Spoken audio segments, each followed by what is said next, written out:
tell us about Papyrus's campaign to change the law around the stigma of suicide? Essentially, this campaign is a bit technical, but at its heart, it's about two things.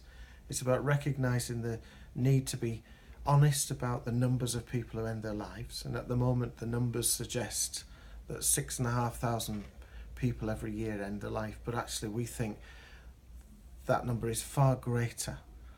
And I'll say a little bit about that in a moment. The second thing the change in the law will do is to open up the dialogue publicly about suicide, in terms of if a person is at risk of suicide at the moment, they're more likely to hide that fact from people they love.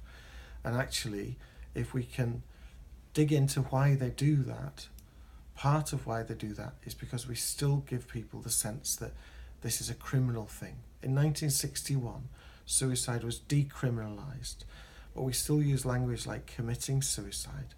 And most importantly, we still only allow a coroner to say this person took his or her own life if they can demonstrate beyond all reasonable doubt that that was the case. A lot of coroners would have told me over the last few years, in many cases, I know this was a suicide, I just couldn't prove it.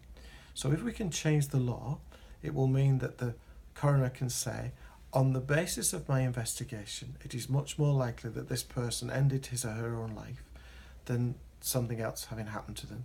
And what that will do in the long term is will help those people who, for example, want to hide it or not talk about it, to open up, and they will less and less over the years feel an association with crime or something that's bad. If you are thinking about suicide, you're not bad, you're more likely to be sad. Or maybe you're a little bit mad, to use the language. Maybe you are struggling with a mental illness, and that's okay. Join the rest of us. There are many of us who have a mental illness and can live well with that. And our message to people who are at risk of suicide is to speak out about it, and to those around them to ask them about it.